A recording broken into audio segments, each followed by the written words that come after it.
Hey guys, what's up? It's QB time, and in today's video we're going to be looking at my top 10 favorite WCA events.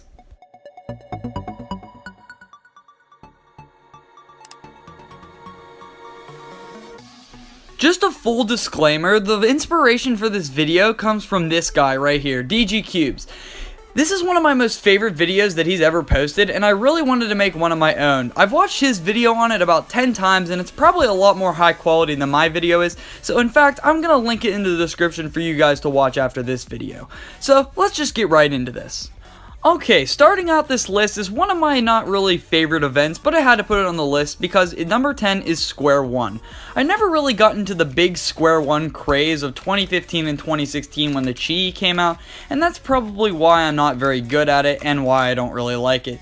Though I do like how this puzzle does turn, and I do like doing some algorithms on it, it does frustrate me from time to time, especially when I get parity, and I'm just not that fast at it. However, I really only put it on the list just for a spot filler, but it is still a pretty fun puzzle, and I do enjoy solving it every once in a while. For my next pick, I'm probably going to scar about half of you. For number 9, I put Clock. Yes, Clock. I actually do enjoy Clock to the slightest degree. However, I don't have the best hardware for it, and it's quite frustrating, and I've never actually competed in it in a competition. Though I do enjoy practicing it every once in a while, and I'm not half bad, I would like to pick this up more and get more interested in it, and possibly get faster than my regular average. Okay, at number 8, we start to get into the puzzles that I actually regularly like to solve. And number 8 for me is 4x4.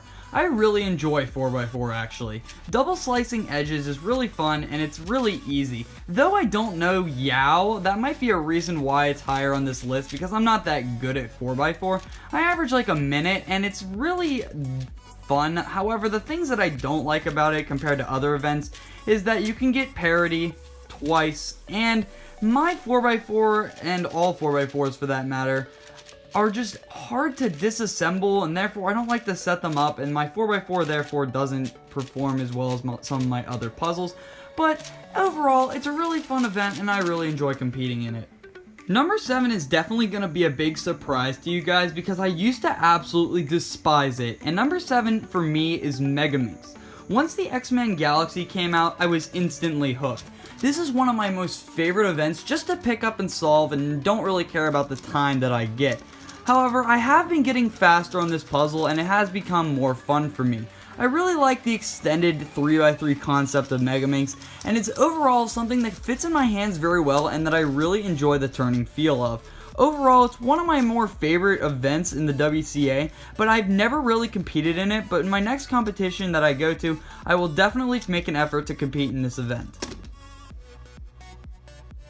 Number 6 is also an event that I picked up pretty recently, and that is one-handed or OH. I watched a tutorial on how to turn a cube one-handed, and I practiced and practiced, and eventually got to a point that I realized that I'm not too bad at this event, and that it's really fun.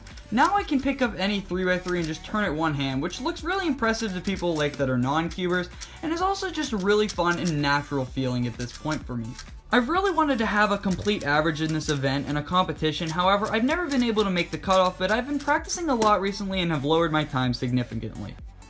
At number 5 we have the good old-fashioned Pyraminx. I actually consider this puzzle pretty average at best, but however it is a pretty fun event to do. I've competed in this in every competition that I've gone to, and it's a really fun event overall. The only thing that really gets under my skin are the tips, which can be very frustrating at times. However, I do really enjoy solving on this puzzle, and I can pull off some pretty decent times. I'm not world class at it or anything by any means, however, I do consider myself above average in Pyraminx, and I'm pretty good at it at home and in competitions.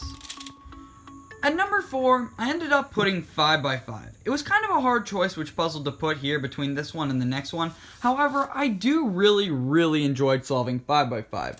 It's right on that brink between too long and too short, and I really do love slicing through 3 layers to match up edge pieces, and the centers just don't take that much longer, and you don't have to commutate really any of the pieces.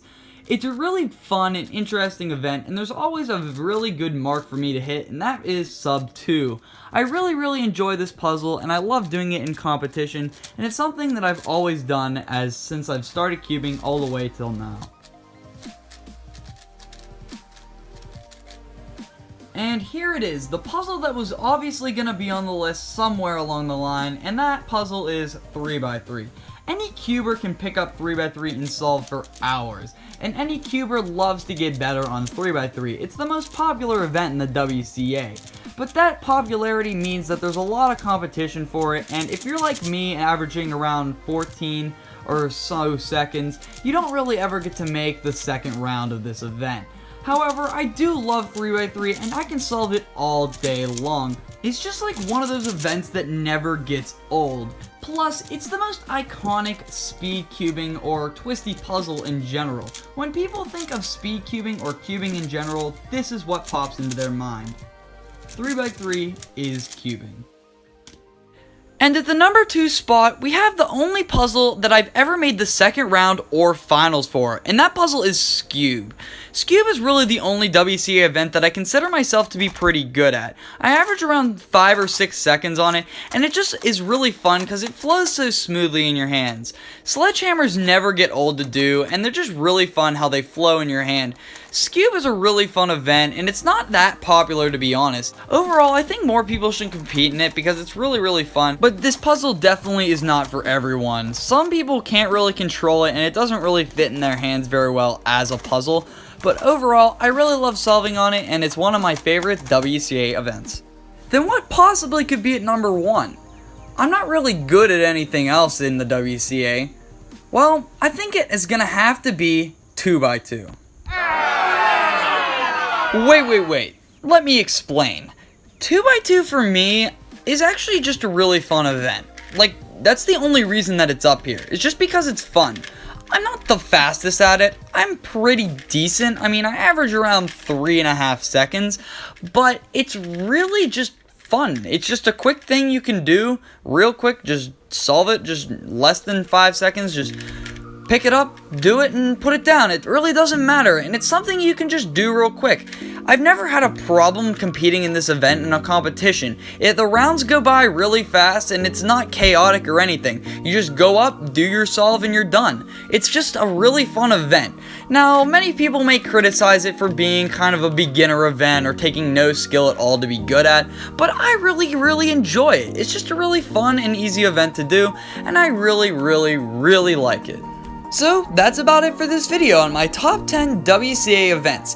The puzzles that didn't make the list, either I do not know how to do, such as the blind events, or I absolutely hate, like 7x7. But overall, I really hope you guys enjoyed this video. Remember that it's just my opinion, and comment which events you like and what else you want to see on my channel. And as always, thank you guys for watching. Bye.